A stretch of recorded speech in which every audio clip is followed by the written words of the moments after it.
আপনারা জানেন যে আজ রাজ্য বাজেট পেশ হবে এবং এই কারণেই বাংলার রাজনীতির প্রেক্ষাপটে বা পরিপ্রেক্ষিতে আজকের দিনটা অত্যন্ত তাৎপর্যপূর্ণ। বাংলার মানুষ আজ তাকিয়ে রয়েছেন যে রাজ্য বাজেটে তারা কতটা আজ ছাড় পেতে পারেন, কতটা সুবিধা ভোগ করতে পারেন। এবং কারণ আজকের এই বাজেট 2025-এর এই বাজেট এই কারণেই আরও বেশি তাৎপর্যপূর্ণ, কারণ আগামী বছর 2026-এ রাজ্যে বিধানসভা নির্বাচন, আর এই বিধানসভা নির্বাচনের আগে শেষ পূর্ণাঙ্গ বাজেট হতে চলেছে আজ। আর কিছুক্ষণের অপেক্ষা, বিকেল 4টে নাগাদ রাজ্যের অর্থ দপ্তরের স্বাধীন দায়িত্বপ্রাপ্ত মন্ত্রী চন্দ্রিমা ভট্টাচার্য তিনি মুখ্যমন্ত্রী মমতা বন্দ্যোপাধ্যায়ের উপস্থিতিতে আজ রাজ্য বাজেট পেশ করবেন। মূলত তিনটি জিনিস বা তিনটি বিষয়ের উপরে আজ মানুষের আকর্ষণের কেন্দ্রবিন্দু হয়ে আছে। তার মধ্যে একটি হচ্ছে যে ডিএ, রাজ্যের যারা সরকারি কর্মচারী তাদের ডিএর বিষয়টি কিন্তু আজকের বাজেটে কতটা স্থান অধিকার করে থাকবে, কতটা জায়গা অধিকার করে থাকবে সে বিষয়ে কিন্তু রাজ্যের যারা সরকারি কর্মচারী তারা যেমন সাগ্রহে তাকিয়ে রয়েছেন, অন্যদিকে বাংলার সাধারণ মানুষ তারাও কিন্তু সেই বিষয়টার দিকে নজর রাখছেন।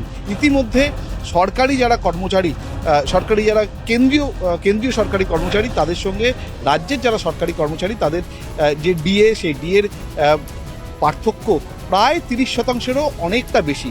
সেই পার্থক্য কতটা মেটে সেই দিকে, এমন একদিকে আজকে রাজ্য বাজেটের কতটা তাদের জন্য স্থান বা অর্থ সংকুলান হয় সেদিকে যেমন রাজ্যের সরকারি কর্মচারী তারা যেমন সেদিকটা তাকিয়ে রয়েছেন, অন্যদিকে ডিএর পাশাপাশি আরও একটা বিষয়ের দিকে নজর রাখতে হবে, সেটা হচ্ছে লক্ষ্মীর ভাণ্ডার।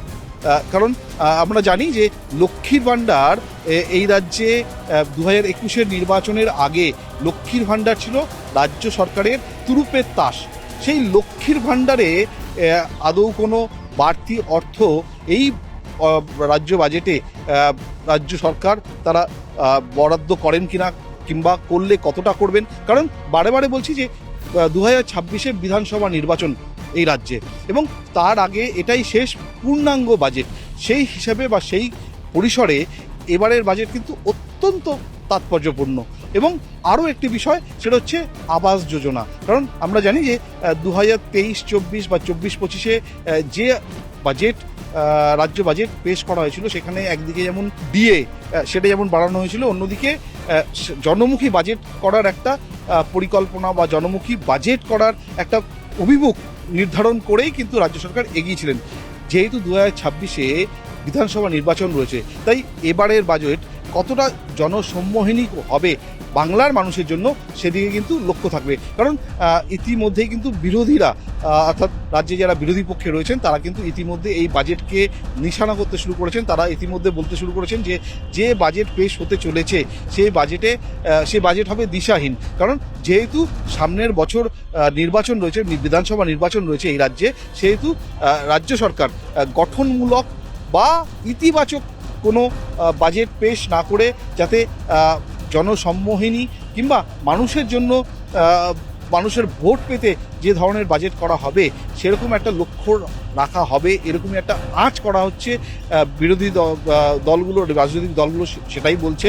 তবে আর কিছুক্ষণের অপেক্ষা, কিছুক্ষণ পরেই চন্দ্রিমা ভট্টাচার্য তিনি মুখ্যমন্ত্রী মমতা বন্দ্যোপাধ্যায়ের উপস্থিতিতে রাজ্য বাজেট পেশ করবেন এবং তারপরেই পুরো ছবিটা পরিষ্কার হয়ে যাবে। ইতিমধ্যে রাজ্যের প্রধান বিরোধী দল বিজেপির পক্ষ থেকে বলা হচ্ছে যে ডিএ থেকে শুরু করে লক্ষ্মীর ভাণ্ডার কিংবা আবাস যোজনা খাতেগুলো এই বিভিন্ন খাতে রাজ্য বাজেটে অর্থ বরাদ্দ নিয়ে তারা সন্দেহ প্রকাশ করছে এবং এই বাজেট যে ভোটমুখী হবে সেরকমই তারা আঁচ করছে বা ধারণা করছে।